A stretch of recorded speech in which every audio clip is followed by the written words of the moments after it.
দেখছেন BD world 24 আর আপনাদের সাথে আছি আমি মোহাম্মদ সায়ান। জানিয়ে দেব আলোচিত বিশ্বের সকল খবর। দেখছেন আন্তর্জাতিক খবর আপডেট। প্রথমে জানিয়ে দেব যুক্তরাষ্ট্র ও ইসরায়েলের ব্যর্থতার কারণেই সফল ইরান। আরও জানিয়ে দেব ইরান যুদ্ধে প্রতিশ্রুতি বাস্তবায়ন করছেন রাশিয়ার প্রেসিডেন্ট পুতিন। এবং সর্বশেষ জানিয়ে দেব যুক্তরাজ্যের বুকে আমেরিকার ছুরি, ট্রাম্পের গোপন খেলা ফাঁস। এতক্ষণ শুনছিলেন সংবাদ শিরোনাম, এখন শুনবেন বিস্তারিত।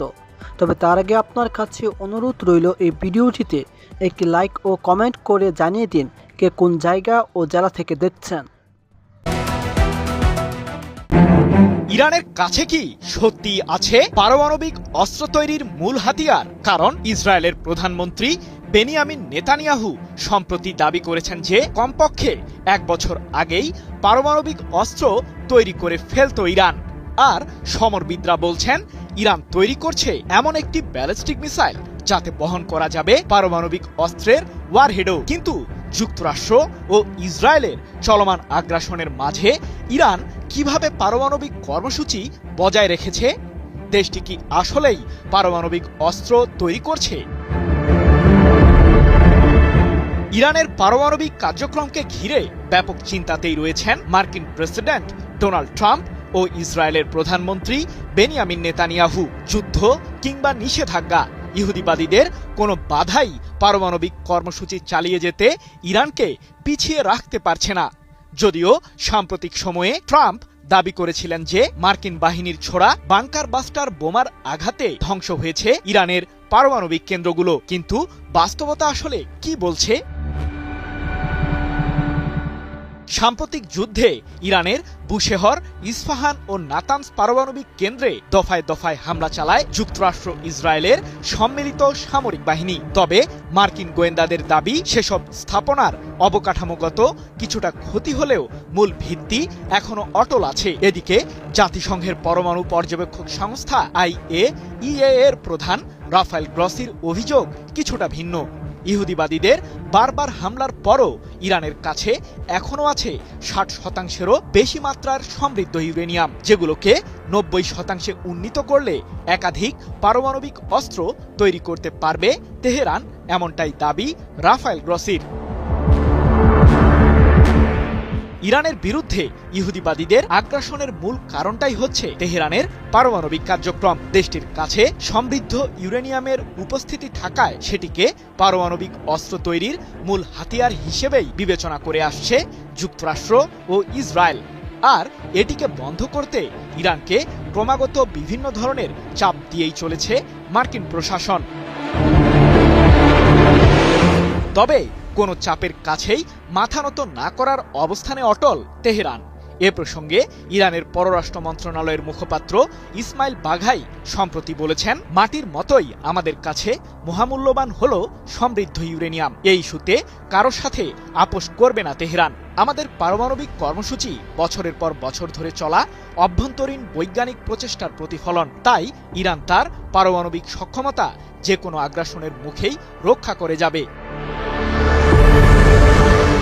তবে ইরান কি চায় পারমাণবিক অস্ত্র তৈরি করতে? গত 15 মাসে ইরানের বিরুদ্ধে ইসরায়েল আক্রমণ না চালালে পারমাণবিক বোমা তৈরি করত তেহরান, এমনটি জানিয়ে সম্প্রতি নেতানিয়াহু বলেছেন 2025 সাল থেকে ইরানের উপর আমরা হামলা না চালালে দেশটি পারমাণবিক অস্ত্র তৈরি করে ফেলত, যার মাধ্যমে ইরান আমাদের বিরুদ্ধে হুমকি সৃষ্টি করত। ফলে ইহুদিবাদী জনগণ ধ্বংসের দ্বার প্রান্তে চলে যেত।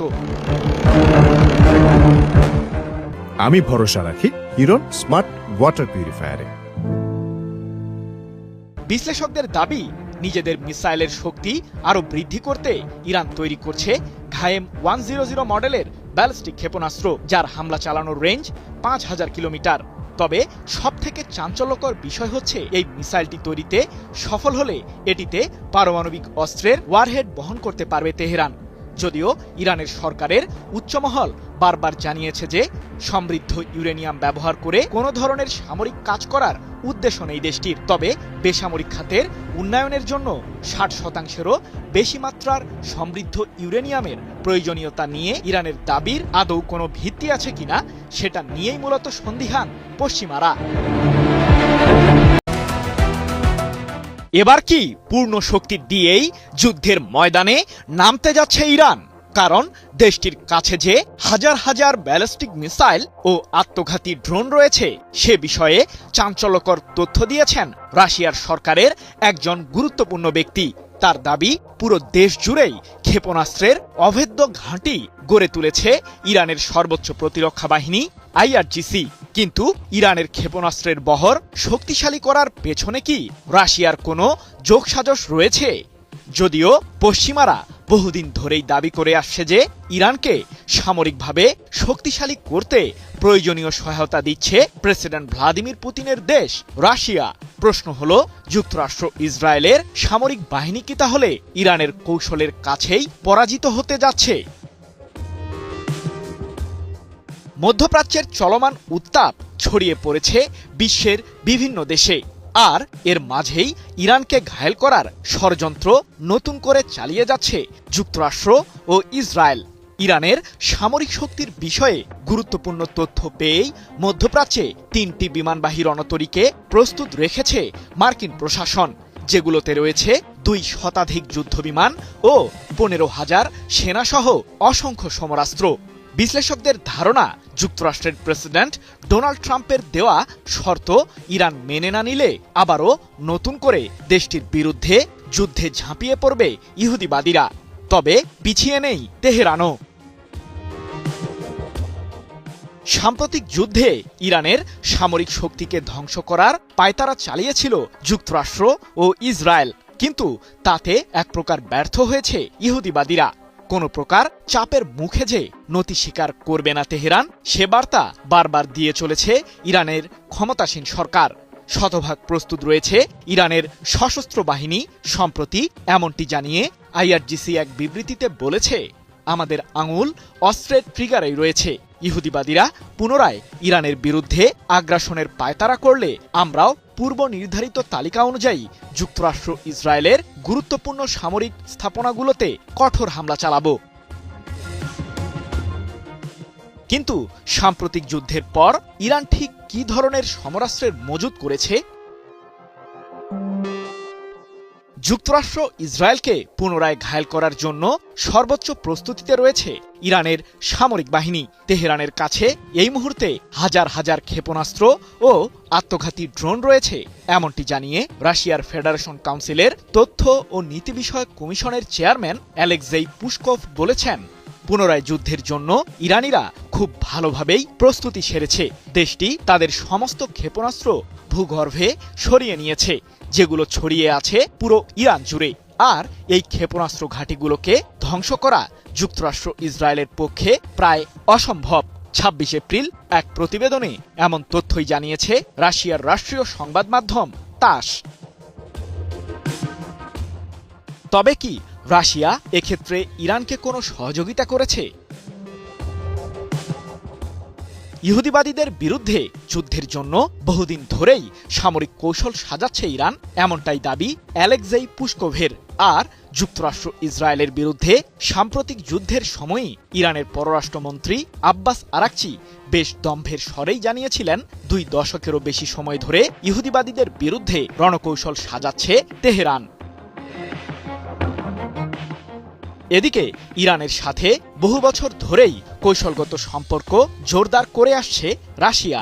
এ নিয়ে গত বছরের জানুয়ারিতে রাশিয়ার প্রেসিডেন্ট পুতিনের সাথে একটি বিশেষ চুক্তি করেন ইরানের প্রেসিডেন্ট মাসুদ পেজেশকিয়ান, যার সাহায্যে দেশ দুটি একে অপরকে সামরিক ও প্রতিরক্ষা সহ বিভিন্ন খাতে 20 বছর যাবৎ সহযোগিতা করার বিষয়ে একমত হয়েছে। JBS holdings limited. আর ইহুদিবাদীদের বিরুদ্ধে ইরানের সাম্প্রতিক যুদ্ধের ময়দানেই যে সেই প্রতিশ্রুতি অনেকটাই বাস্তবায়ন করেছে রাশিয়া, সে বিষয়টি তুলে ধরেছে মার্কিন গোয়েন্দারা। মধ্যপ্রাচ্যে থাকা যুক্তরাষ্ট্রের সামরিক ঘাঁটিগুলোর পুঙ্খানুপুঙ্খ স্যাটেলাইট তথ্য দিয়ে ইরানকে সহযোগিতা করেছে পুতিনের দেশটি, এমনটাই অভিযোগ মার্কিনীদের, যার মাধ্যমে মধ্যপ্রাচ্যে থাকা যুক্তরাষ্ট্রের 1 ডজনেরও বেশি সামরিক স্থাপনাগুলোতে নির্ভুলভাবেই ক্ষেপণাস্ত্র হামলা চালাতে সফল হয় তেহরান।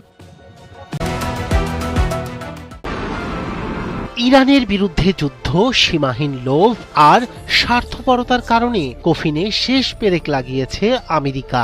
পশ্চিমা জোটেই বড় ফাটল ধরিয়ে একেবারে একা হয়ে পড়েছেন মার্কিন president Donald Trump. London Washington সম্পর্ক যখন তলানিতে, ঠিক তখনই ফকল্যান্ড দ্বীপ নিয়ে পুরনো বিরোধ উস্কে দিয়েছেন তিনি। ফলে আবারও মুখোমুখি আর্জেন্টিনা ও যুক্তরাজ্য। পর্দার আড়াল থেকে কলকাঠি নাড়ছে ওয়াশিংটন, এমন অভিযোগও জোরালো হচ্ছে। কূটনৈতিক টানাপোড়েন দ্রুত রূপ নিচ্ছে বৈশ্বিক উত্তেজনায়। ইরান ইস্যুকে কেন্দ্র করে পশ্চিমা জোটে দেখা দিয়েছে অস্বাভাবিক টানাপোড়েন। মার্কিন প্রেসিডেন্ট ডোনাল্ড ট্রাম্পের সাম্প্রতিক অবস্থান শুধু মধ্যপ্রাচ্য নয়, আটলান্টিকের 2 পারেও তৈরি করেছে বিরল দূরত্ব। বিশেষ করে যুক্তরাজ্যের প্রধানমন্ত্রী কিয়ার স্টারমার প্রকাশ্যে এই যুদ্ধের বিরোধিতা করায় ওয়াশিংটন লন্ডন সম্পর্কে তৈরি হয়েছে নতুন উত্তেজনা। এই উত্তেজনার মাঝেই হঠাৎ সামনে এসেছে বহু পুরনো এক বিরোধ, ফকল্যান্ড দ্বীপের মালিকানা প্রশ্ন। যুক্তরাষ্ট্রের সম্ভাব্য অবস্থান পরিবর্তনের ইঙ্গিতের পর নতুন করে সরব হয়েছে আর্জেন্টিনা। দেশটির পররাষ্ট্রমন্ত্রী পাবলো কুইনো সরাসরি যুক্তরাজ্যের বিরুদ্ধে উপনৈবেশিকতার অভিযোগ তুলে দ্বীপপুঞ্জের ভবিষ্যৎ নিয়ে দ্বিপাক্ষিক আলোচনার আহ্বান জানিয়েছেন।